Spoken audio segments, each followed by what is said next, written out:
on va commencer cette remise des prix. Alors, je vais déjà vous dire un mot sur le prix. Donc, moi, je suis Stéphanie, secrétaire des Aventuriales, et entre autres responsable du prix Aventurial. Donc, on va remettre dans quelques instants cette mouture 2025 qui sera remise à la lauréate par notre marraine Claire Duvivier et notre parrain Guillaume Chamanadjian.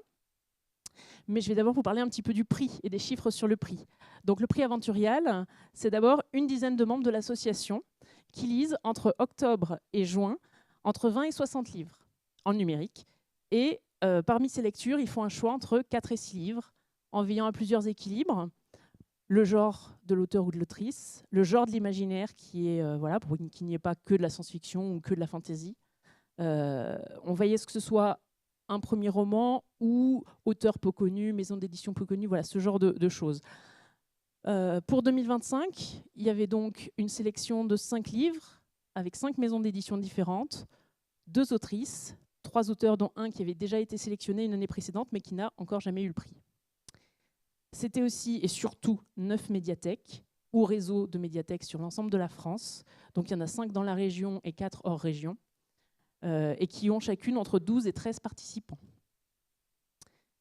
Parce qu'effectivement, une fois que les membres de l'association ont lu et ont fait leur présélection, eh bien, la sélection est donnée aux médiathèques qui achètent les livres et qui les font lire, qui organisent elles-mêmes le prix dans leur médiathèque et qui les font lire à leurs lecteurs. Et ce sont donc les lecteurs qui votent. Donc c'est très important, c'est un prix de lecteurs et pas un prix de membres des Aventuriales ou quoi. Et donc les médiathèques organisent ces animations entre janvier et juin de l'année du prix. Et pour 2025, c'est donc 47 lecteurs qui ont lu, qui ont voté et qui ont donc désigné Sanguine comme la lauréate. Donc je vais laisser la parole du coup à Claire et Guillaume. Bien, bonjour à tous. Alors, on est assez débutants dans l'exercice. C'est la première fois qu'on est parrain et marraine d'un festival, et c'est la première fois que je vais décerner un prix. Donc, je suis très heureuse que les Aventuriales nous aient demandé de le faire.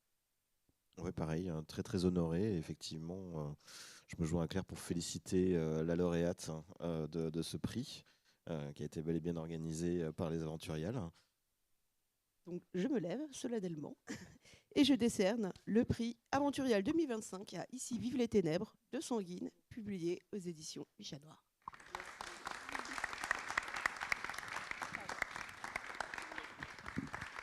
Merci Sanguine, merci au Chat Noir, dont c'est, je crois, le 2e prix. Ah, c'est le 3e prix du Chat Noir, donc vous voyez, bien récompensé. Sanguine, est-ce que tu nous annoncerais, on ne traîne pas trop sur le prix, puisqu'après, vous allez avoir une petite interview de Sanguine. Est-ce que tu nous annoncerais du coup la sélection de 2026 ? Oui, tout à fait. Donc, pour 2026, on a une sélection, je vois, assez hétéroclite et, ma foi, très intéressante. Ça change. Ça change dans le genre des sélections habituelles d'autres salons, je trouve, qui ressemblent un petit peu. Et là, je trouve c'est vraiment bien de mettre tous ces gens à l'honneur et avec des styles très, très différents. Je pense que les lecteurs auront de quoi lire et justement découvrir des choses qu'ils n'auraient peut-être jamais lues. Donc, nous avons Aeta de Anouk Faure aux éditions Argile, Dieu et sorcière d'Angèle Arekin aux éditions Plume Blanche, Les poches pleines, les poches vides, qui ce sera de François Manson aux éditions Blogueur de Loire, Le projet Aurora 2142 de Michael Fenris aux éditions des Livres et du Rêve, La fille qui sauva Hiroshima, Stéphane Deuxienne aux éditions Géphir, et Succubus Vendetta, Frédéric Cylinder aux éditions Le Héron d'Argent. Voilà, donc ceux qui seraient curieux ou dont la médiathèque ne fait pas partie du prix, eh ben, parlez-en à votre médiathèque et vous trouverez certainement aussi les livres sur le salon aujourd'hui. Tu veux nous dire autre chose peut-être ? Pour l'instant, non. Je laisse le micro à JP du coup. On va laisser la place pour l'interview de Sanguine. Ah si juste une petite chose, pardon.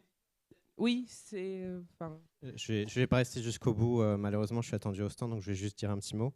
Je voudrais réitérer mes félicitations à Sanguine, tout d'abord, et remercier le jury. Comme on l'a dit, c'est le 3e prix Aventurial que la maison d'édition reçoit, donc on se sent vraiment très bien compris et entouré quand on vient aux Aventuriales. On vient depuis la première édition, donc c'est un peu comme à la maison quand on vient ici. Et je voudrais aussi féliciter les autres finalistes, évidemment. Juste un petit mot sur le Chat Noir. Je ne sais pas ceux qui sont au courant, mais on a annoncé notre fermeture pour 2026. Donc c'est évidemment la dernière édition où on sera présent. Donc il y a beaucoup d'émotions à être là et à recevoir en même temps le prix avec Sanguine cette année. Cécile, la créatrice du Chat Noir, est malheureusement pas là ce week-end. Elle est en dédicace à l'autre bout de l'Europe. Mais voilà, je voulais rappeler que Cécile Guillot a créé les éditions du Chat Noir en 2011, toute seule. Et ça a permis de générer 15 années de littérature fantastique, gothique, avec presque une centaine d'auteurs et entre 200 et 300 titres. Elle a accompli ça toute seule. Donc voilà, s'il y a quelqu'un à applaudir aujourd'hui, c'est Cécile.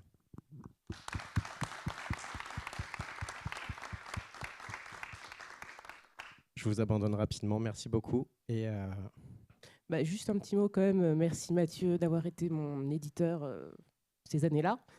Et pour Ici vivent les ténèbres, c'est le bouquin qui nous a demandé le plus de retravail. Parce que c'est mon premier vrai roman. C'est pas celui qui est sorti en premier, mais c'était vraiment mon premier roman abouti. Donc forcément, il y avait quand même pas mal de travail à faire dessus.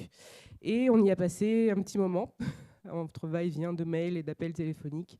Et je me souviens qu'en fait, c'était un petit peu effrayant parce qu'il y avait du travail à faire, mais ça s'est quand même très bien passé parce qu'on s'est bien entendu, on s'est bien compris.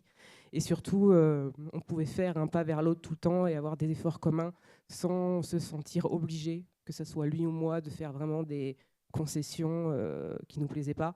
Et voilà, on s'est bien entendu et je suis contente que Ici vivent les ténèbres ait pu voir le jour au Chat Noir.